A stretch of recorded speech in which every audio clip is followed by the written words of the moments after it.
People who have come out of comas, what was the most jarring thing you learned to have happened while in a coma?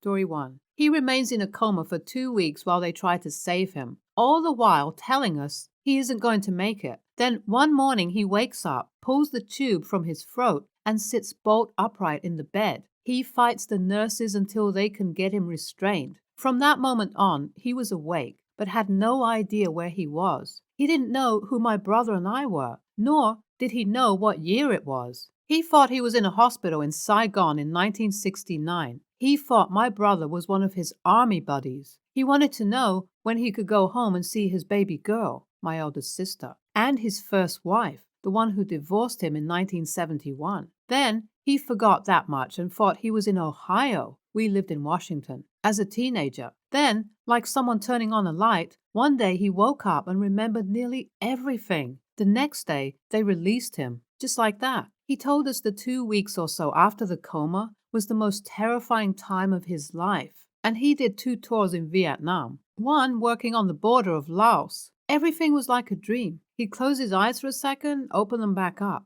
and not know where he was or how he got there or who the people were in the room with him. He forgot who he was. He forgot how to pee. Seriously. He couldn't remember how to hold his dick and aim it at a toilet. He got to the bathroom and started crying. He also said, after that experience, that if he gets diagnosed with Alzheimer's disease, he wants to be allowed to commit suicide. That's amazing and truly awful. Like being in a sort of waking nightmare. Must have been so lonely for him too. Brain injuries of any kind are the worst thing that can happen. But really happy to hear he got his memory sorted out. Story 2. As a child, death was unbeknownst to me. Also, as an innocent child, I never imagined my parents could lie to me. When I came out of my coma, I had lots of physical therapy and lots of time on my hands. I began to ask questions. First of all, I wanted to know about my dog, Sheba. She and I were inseparable and she was in the car with us, so I asked my father where she was. Important.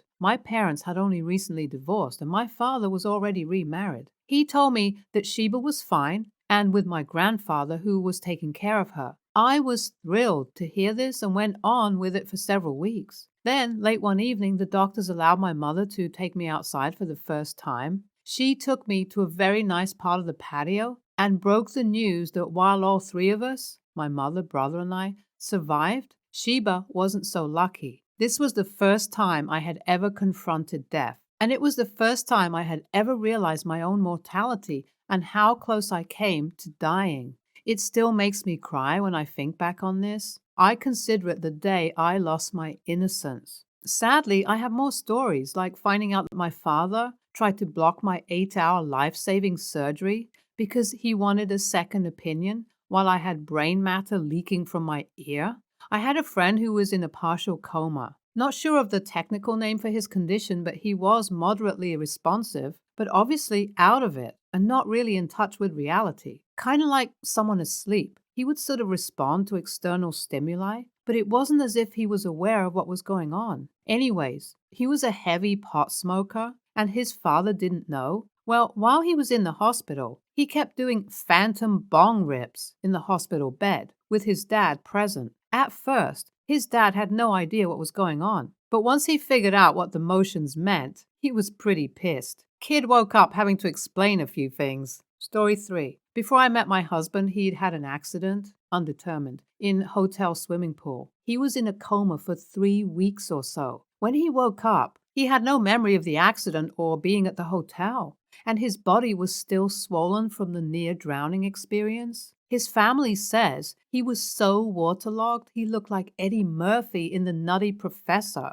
The only thing he remembers from his coma are nightmares, which he says are the scariest he's ever had and defy explanation. He has a minor seizure disorder as a result and a bit of short-term memory loss. The hardest things for him after coming to were learning to walk again. It took weeks and was extremely painful. Trying to pee, also painful, but mostly just impossible. And finding out that his dad had sold the car he'd been fixing up for 2 years. Because his dad is an asshole in general. It was unrelated to the accident. The reality of the challenges that come from real-life accident traumas is much harder to deal with and take much longer than the way they make it seem in the movies. Story 4. 6 years ago, my dad was in a coma after collapsing and having a huge list of things go wrong. Anyway, he's in a coma for 9 months with 3% chance of survival. The hospital had called us to say that we should come and say goodbye as they were going to turn the ventilator and life support off. 5 days after saying goodbye, we get a call saying that he was breathing on his own and responding to medication. The drugs he had been given during his coma had made him deaf, so he had to deal with that. One night, he called my mom at about 3 a.m. asking for his motorbike, his leathers and helmet, a toolbox, his iPod, a torch, some rope, and his glasses. He told my mom that he was going to break out by climbing down the window and riding home. The nurses heard him shouting to my mom and managed to calm him down, but looking back on it, it seems quite funny. 6 months later, and he was home. I came home from school one day and he was in the kitchen. I went in to say hi and tell him I was home, and he started pointing a knife at me and telling me to get out of his house. He didn't know who I was and couldn't understand why I was in his kitchen. I called my mom and she came home and sorted it all out. It's been 6 years since, and he's one of the most horrible people I know and a nasty alcoholic. Story 5. I was in a coma for a week from an intentional drug overdose at 14. When I woke up, I found out not only had teachers taken it upon themselves to tell all the students at school that I had attempted suicide, but made all of them sign a card for me. It was really kind of weird to read messages of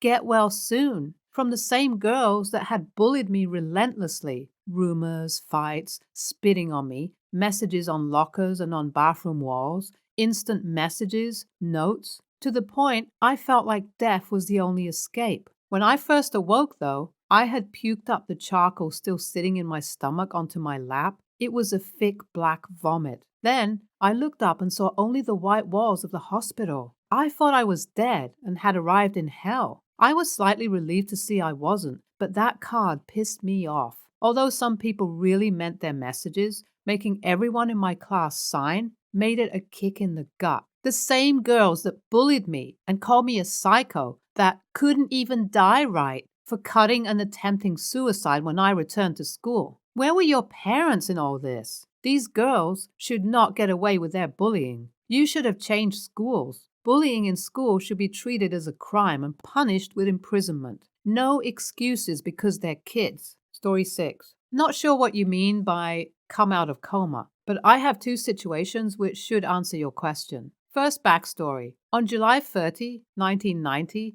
my family was involved in a severe car accident. I suffered a depressed skull fracture resulting in an emergency craniotomy and removal of obviously necrotic brain tissue, of which amounted to roughly 1/3 of my total brain mass. As a precaution, I was placed in a medically induced coma, which lasted for 6 days. Mind you, I was 5 years old. While in ICU, directly following surgery, I vividly remember hearing my mother singing a lullaby. Due to other injuries I suffered, they had my eyes taped shut. I remember trying to open my eyes to see my mom's face. I was startled when I couldn't. I started to cry because I was scared and had no idea what was happening, and hearing her voice gave me great joy. Remember, this is entirely auditory. I remember hearing a strong male voice tell my mother to stop singing and to leave because it was upsetting me. Hearing her beg to stay by my side was the most painful experience of my life. Story 7. After I had fallen off a scaffold that was 40 feet high,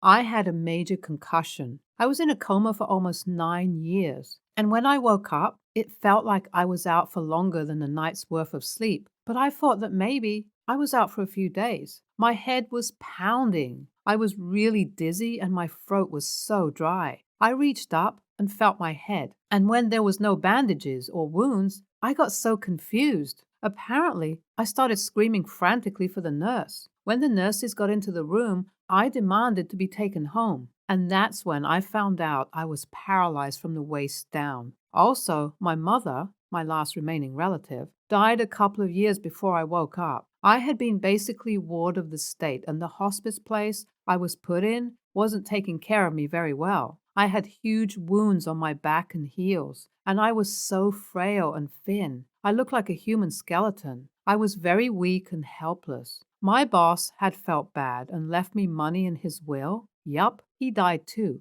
about 3 weeks before I woke up. While I was out, several things in the outside world had happened. The tragedy that was 9/11 happened. Then we caught Saddam, and he was executed. And the iPhone was invented. Another shocker was that we had a black president. In a coma for 9 years? That's phenomenal. I can't even imagine how you must have felt after waking up. And then to be paralyzed from the waist down too is just crazy. I hope you had other family who could come to visit you. Story 8. I wasn't really a coma, but I was out for nearly a day. I got sideswiped while go-karting and slammed into a wall at 90 kilometers per hour. I knew I was knocked out unconscious, but was still aware and literally in this timeless dream state for what seemed like eternity. I was like trapped half inside my body and half outside. Everything was so vivid and colorful. I was seeing everything as vibrating energy, which is literally what matter is. Slowed down light vibrating at different frequencies. Everything relating to humans just felt so fantasy and trivial. I could hear noises through my ears, but it was like I was not there. I was just a part of everything. Humans looked alien to me, but also familiar.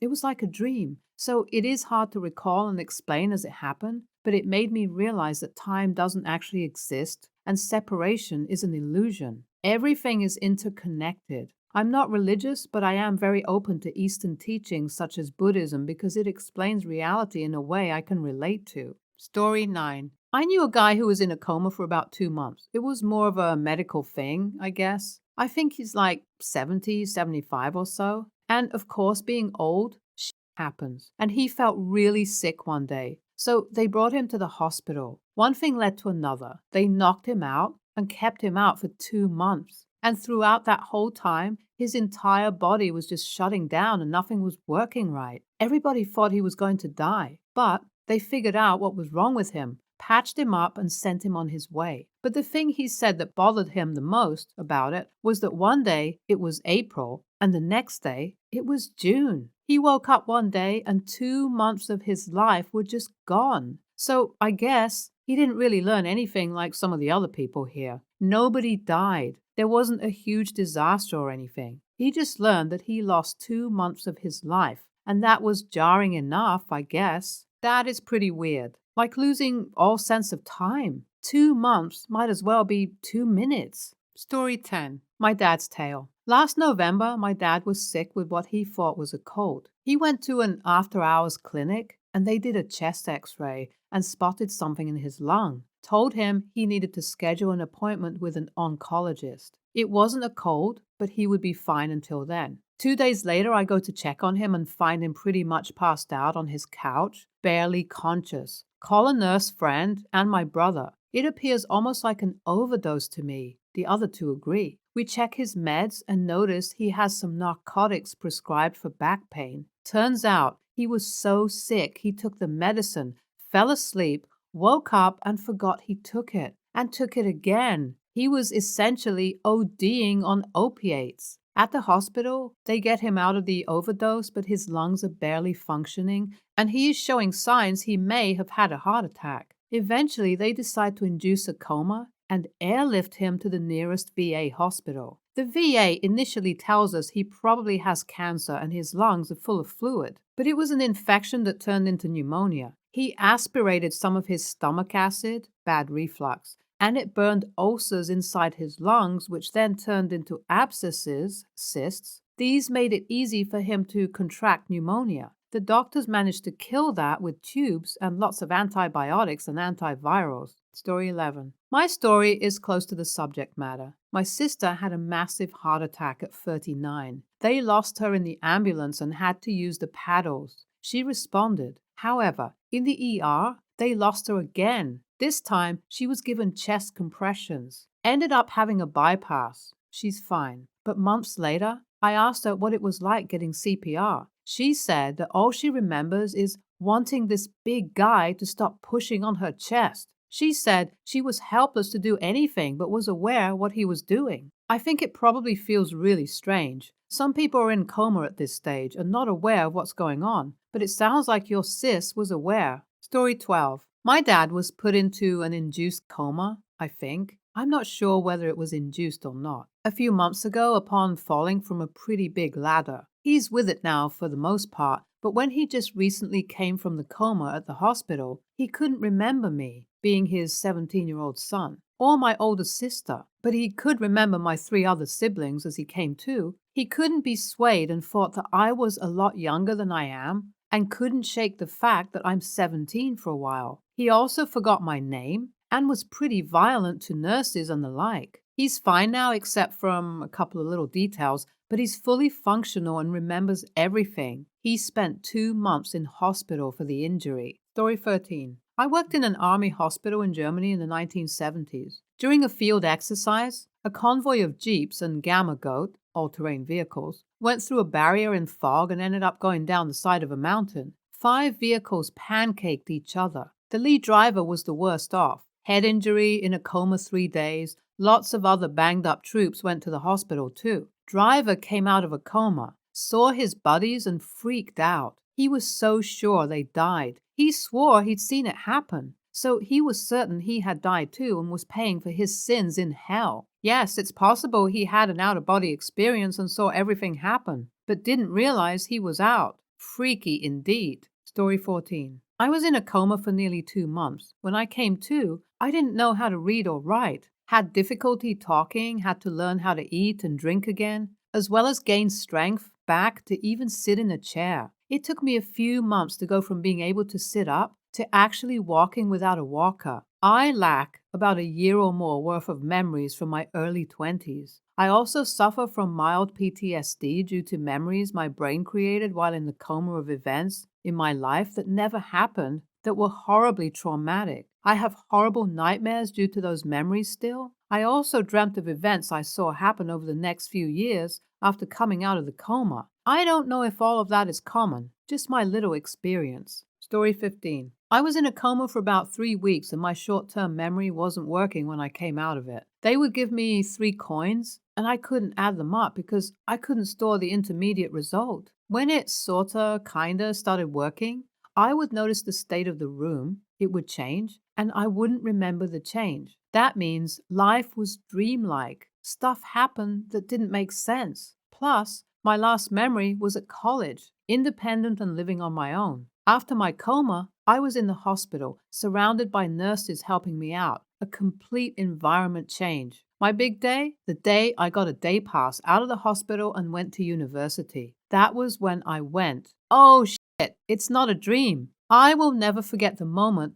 where I thought that. Story 16. My uncle was piloting a single-engine plane, crashed, broke many bones, screws, plates, casts, etc. Was in a short coma. Woke up not remembering anyone or any history. Had to be trained to walk, eat, tie his shoes. Years of rehab. Was an appliance repairman before the crash. Could fix anything. He retained only 2 things: his ability to repair anything and his sarcasm. He's now 81 years old. Still a prick. I bet he's a tough old boot. Part android too, with all those plates, screws, etc. in him. How can people afford these huge medical expenses anyways? Boggles my mind. Click on one of the videos you see on the screen now, or a Karen will sue you.